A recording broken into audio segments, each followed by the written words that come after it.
In this video, we're doing a bit of a follow-up on the last video, which was having issues with parasites in the pond, and a little trick that I was told quite a few years ago of adding stuff to your food to try to keep the parasites at bay. Whether it's Wick's Gospel, whether it's in the Bible somewhere, of Koi Bible, whether you guys use it out there or not, I have no idea. But I'm going to make some garlic food today for the fish and start giving them to them every couple of days or so. I don't want to give too much because of how you'll see how it's made, and hopefully that'll keep the parasites at bay. And I'm sure I've got rid of them now because, you know, they all seem quite happy floating in and out of the sky pond and coming up for food now, which is great. And they used to quite like this food that I'm going to give them in a minute. So anyway, let's make this food up, and we'll feed it to them and see how they get on. Okay, garlic food. I've been sort of giving my fish this on and off over the years, and I've decided to sort of just give the fish some of this food after I've gone through a parasite treatment. So basically all you need is a couple of cloves of garlic, some olive oil. I'm sure the missus will be pleased I'm using nice olive oil. Cut that, and any food, it doesn't matter. I suppose whatever food you use, really. You know, it's we all have a differences of what food we use. So dead easy to make. The hardest bit is waiting for it to mature, because once you've made this stuff, you have to kind of let it sit for a while to mature into the oil. So all I'm doing here is literally just cutting the husk or the cover or whatever you want to call it off the side of here. Give it a little bit of a crush, just so it's enough to let the oil get all the way through it, and then just chuck it in a little jug, I suppose. It's something that Steve from Pen Koi told me about years ago. You know, he said that the fish will love it. Just got to be careful how much you give it to them, because you're giving them oil basically. So you got to, I suppose you don't want to give them too much fatty content into their diet. A little bit of a squeeze, just to break it up a little bit, and into the bowl.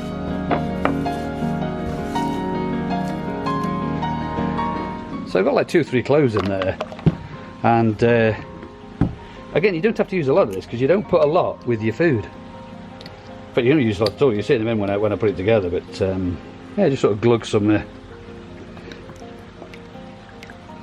that'll do. That'll last me a whole season. That will.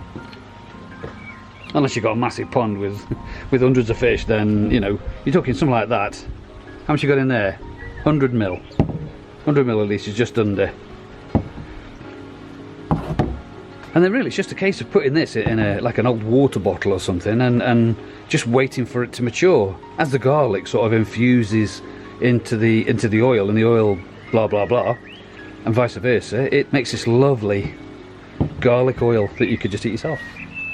And in true Blue Peter fashion, here's one I made earlier. I made this I think it was late last year, thinking it would mature over winter, and it has. I just kept it in a dark place in the garage, nice and cool, and it's matured nicely. Oh, that smell is amazeballs. So I'm going to put some of this matured stuff already in, because I've got this for another time. So that's fine. That'll be ready for next season, or even later on this season. I don't know. It depends how quick it does. So I'm going to make some garlic food up now.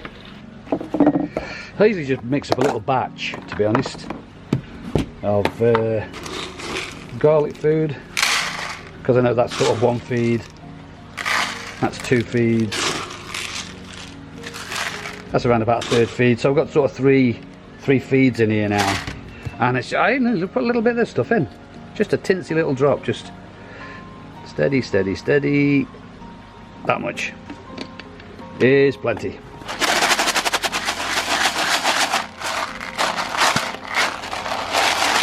So it mixed up really well, and it sort of sits and it'll last for a few days, this will now.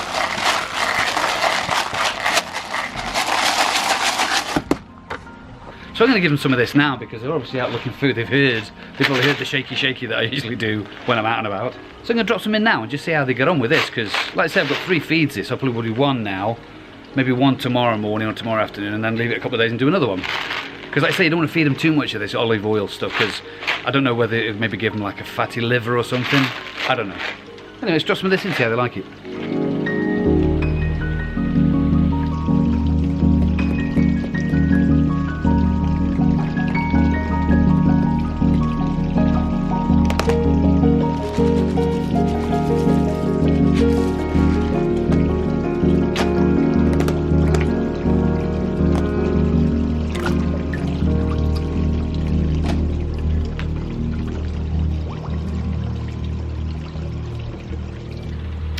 That lot seem to be enjoying the new garlicky flavoured food. Had pop out earlier, went out to see my favourite filter floss supplier. Went down to see Russell at Blue Bay Aquatics in Stoke-on-Trent. I'll leave a link here or down below or somewhere if you're interested in getting hold of some filter floss. Post anywhere, cracking bloke. So I went down to see him, get the filter floss, because I needed to change the filter floss in my filter system, and the stuff I got, I can't remember when I got the last stuff. It seems to last me about a year and a half, because I used to clean it, but now I just bin it, because it's like, you know, it's cheap as chips, to be honest. A big roll like that isn't expensive at all, and it seems to last you for ages if you put it using little bits. Again, it depends what you're using it for.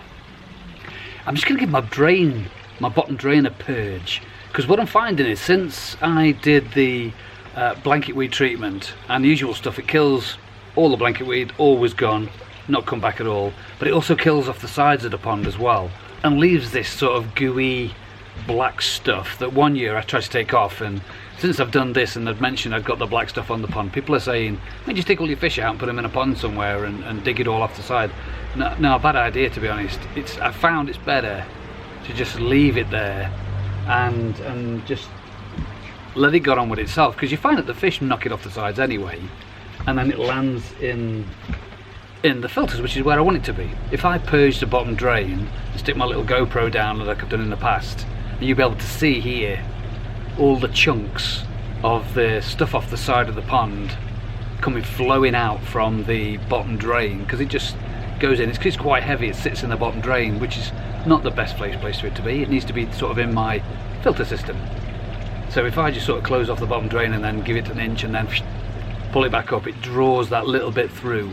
I'm not doing a full purge because there's no need. Every now and again I'll just pop out once a night, close off the vortex, give it a few seconds just for it to drop off an inch, and then open it up, and it just draws it steadily through and into the vortex. And then get rid of it through the drainy bit. How are your ponds doing? Comment below. You know, I'm interested to see how other people's ponds are doing, because the weather's all over the place, the temperatures are all over the place. When I got back from France, my pond was like 20 degrees. Fantastic stuff. But since then I'm down to, it's only a week later, is it a week? I know, something like a week or so. Back down to 16. Typical British weather. So yeah, I'm interested to see how yours are doing. I spoke to others at the koi collection before I went away. Yeah, everybody seems pretty sort of tootling along quite nicely, nothing major, nothing minor. So yeah, I was just interested to see how other people's ponds were doing. Comment below. I think I need to consider getting my brolly out, because I'm finding the sky ponds greening up quicker, and also I'm losing the crystal cleary stuff from my pond now. Now the sun's come back out again. Yeah, maybe not today, but maybe tomorrow. Get the it's giving rain out again tomorrow. Rain. Yeah, I think once this rain's cleared itself out and we get back to summer, if that's ever going to happen, I think we'll get the brolly back out again and create a bit of shade. And please don't say put a pergola over your pond, because I don't want one. But never say never, but I just don't want one at the moment. Thanks. Thank you so much for watching. If you've enjoyed the video, please subscribe, share, ding the bell for notifications, but click the like, because the like makes that difference. Or so I'm told. Thanks very much for watching. Quick Pond Lifestyle.